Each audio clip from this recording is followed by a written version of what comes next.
Balik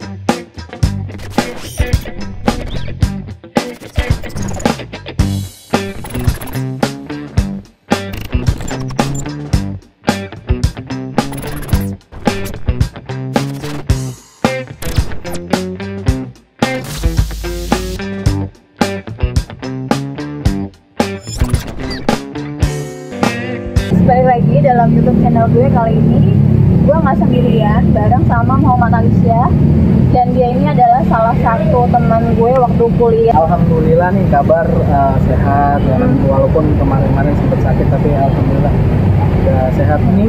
Karena kan gue tau banget ya waktu dia kuliah, gue tau banget senakal-nakalnya nih cowok seperti apa. Dan sekarang ketika gue ketemu lagi tuh kayaknya lebih religi gitu. Bukan lebih religi sih ya, memang menuntut keadaan juga gitu, karena setiap orang kan pengen berubah lah dalam hidupnya gitu. Jadi di sini gua ya hanya masih berusaha lebih mendekatkan diri aja sih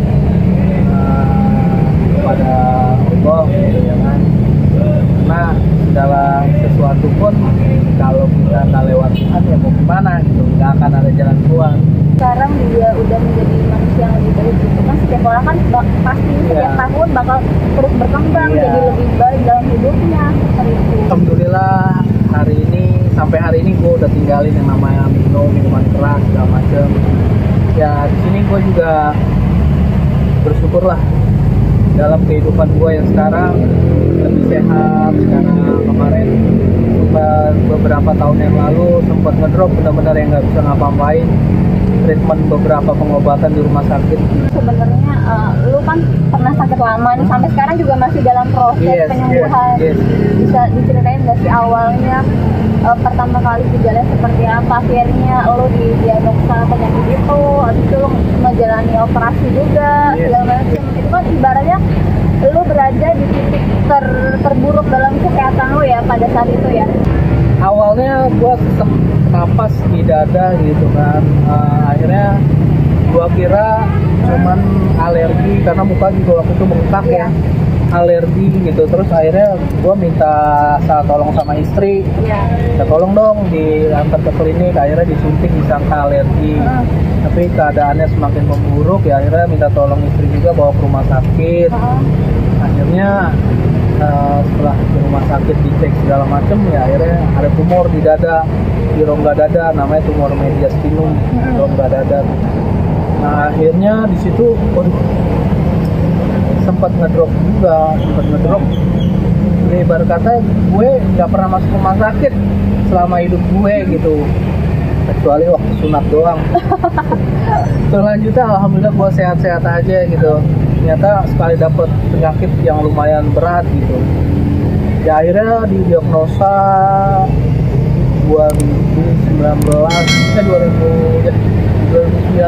bulan November. Akhirnya gue sempat dirawat di rumah sakit Jakarta tuh. Akhirnya tadi awalnya diagnosanya hanya ada kelenjar, bukan apa namanya, abses di sini, kayak cairan. Akhirnya setelah besoknya mau dioperasi, hasil CT scan keluar, ternyata memang ada tumor besar di dada gua. Ya akhirnya istri langsung rujuk gue ke RSPAD. Dari RSPAD akhirnya gue sempet napas dari sini. Oh itu ya penyakitnya. Gue pakai selang karena waktu itu gue sesak, bikin napas batuan di sini. Akhirnya di sana didiagnosa harus operasi, dan akhirnya karena gue menyembuhkan ini dulu gue pulang.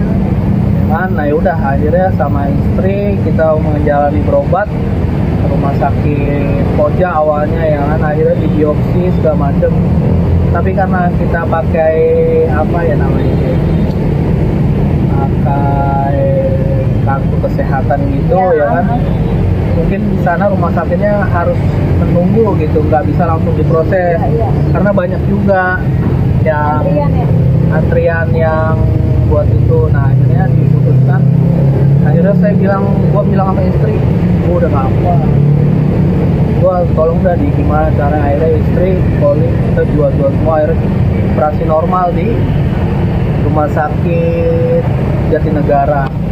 Akhirnya setelah dioperasi tumornya memang besar ke kepal tangan. Tapi lu nanya nggak itu penyebabnya apa? Penyebabnya sih banyak faktor ya, katanya bisa dari polusi, bisa dari makanan. Dokter juga nggak tahu masalah pastinya apa. Nah akhirnya setelah dioperasi itu ternyata nggak bisa dioperasi semua, masih ada sisa. Dari situ gue beban lagi ya, gila gue udah dioperasi belum sehat juga nih gitu. Udah kan ngeluarin duit besar juga. Waduh itu di situ mental juga sempet down ya kan. Bagus ada penyemangat istri sama anak tuh yang akhirnya gue bisa bertahan gitu. Kalau nggak mikirin istri sama anak mungkin gue udah nggak ini. Akhirnya gue menjalani kemoterapi. Itu berapa kali kemoterapi? 6 kali. Pertama kali lu kemoterapi rasanya tuh kayak apa sih? Rasanya gimana ya? Yang pasti rambut rontok. Terus badan pada sakit, mual, muntah, segala macam, gak enak lah pokoknya. Itu juga gua kalau kemoterapi, 1 kali kemoterapi 3 hari nginepnya. Wow, itu seminggu sekali enggak? Sebulan sekali? Sebulan sekali. 6 kali di CT scan lagi, ternyata masih ada sisa juga. Waduh, nggak selesai nih. Akhirnya diputuskan untuk sinar radiasi 30 kali setiap hari. Itu sinar radiasi 30 kali. Sakit juga nggak? Kalau pas sinar sih nggak ada rasanya. Oh, cuman beberapa menit, tapi setiap hari. Dan akhirnya selesai baru Selasa kemarin.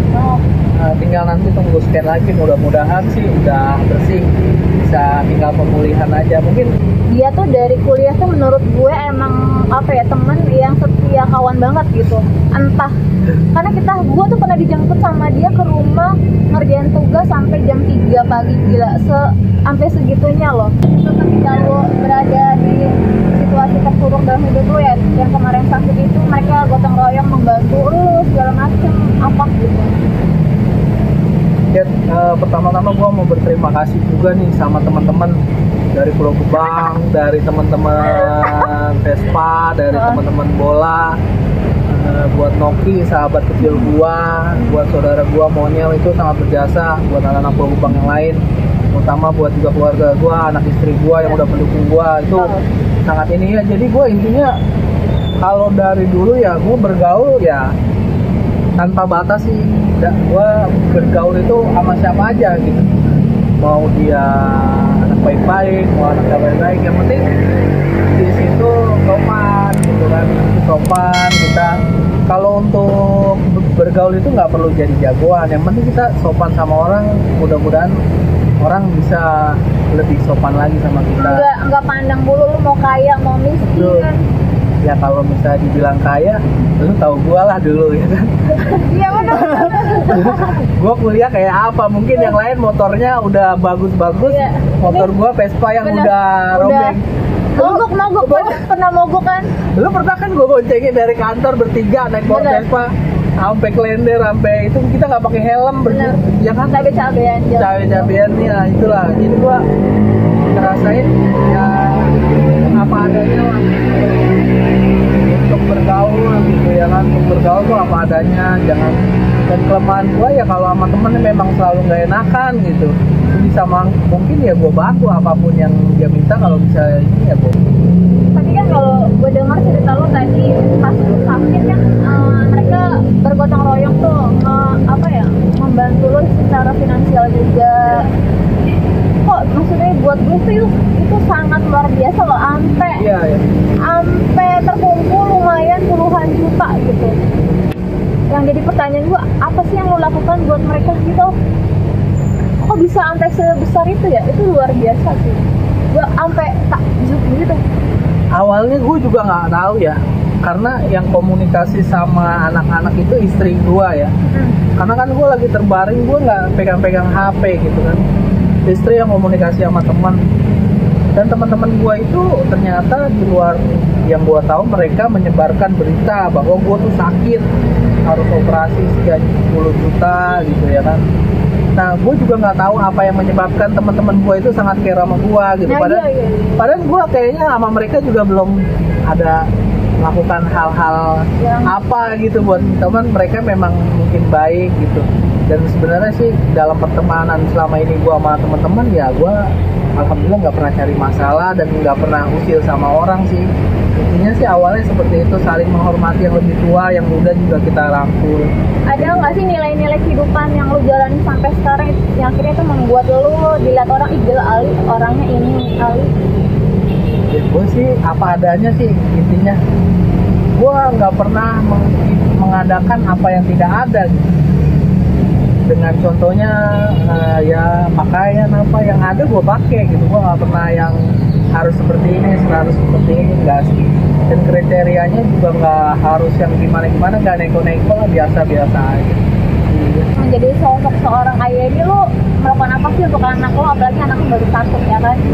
Apa nilai-nilai yang lo pengen tanemin nantinya buat anak lo yang sehingga lo harus menerapkan dulu di hidup lo saat ini? Kalau nilai-nilai untuk anak gua yang gua tanemin, yang pertama otomatis karena gua muslim ya memang harus mengenal agama sejak dini, sholat dan lain-lain. Terus kalau untuk pergaulan ya karena bapaknya tukang gaul ya kan, maksudnya ya nanti akan kita tanamin, kita boleh bergaul dengan siapa aja, tapi masih kita harus batasi yang kira-kira tidak boleh, yang boleh seperti apa kayak gitu. Dan jangan pernah menjadi orang yang apa ya, yang selengean lah di tongkrongan, terus so jago lah kayak gitu. Kita yang penting sopan, santun, berakhlak, itu aja sih yang gua pengen nanti anak gua, karena anak gua satu cowok ya kan, gantengan dia kali dari gua jauh ya kan. Ya itu iya kan, nah, itu ya itu sih intinya, jangan merendahkan orang lah minimal. Kalau menurut lu apa sih arti hidup ini buat lu? Jadi buat gua ya harus bahagia lah, karena hidup cuma sekali. Yang penting jangan pernah nyakitin orang, ngatain orang gitu kan, bikin usil orang. Pokoknya jangan mengganggu orang, dan kita hidup yang normal-normal aja, nggak usah neko-neko. Tapi kan namanya kesalahan nggak luput ya. Ya mudah-mudahan kesalahan-kesalahan yang udah dilakukan bisa jadi pelajaran buat kita semua. Sebenarnya sih video ini gue cuma pengen ngasih tahu ke kalian bahwa di luar sana tuh banyak banget cerita-cerita, kisah-kisah pengalaman hidup yang buat introspeksi juga buat gue. Karena pada dasarnya kan manusia nggak ada yang sempurna. Karena kan kesempurnaan itu cuma milik Tuhan doang. Semoga kita bisa melihat cerita orang, akhirnya kita bisa introspeksi. Ya pokoknya menjadi orang yang lebih baik ke depannya sih, seperti itu. Jadi jangan lupa kalau menurut kalian video ini menarik, ya silakan ditonton, di like, atau di subscribe gitu. Sampai jumpa di video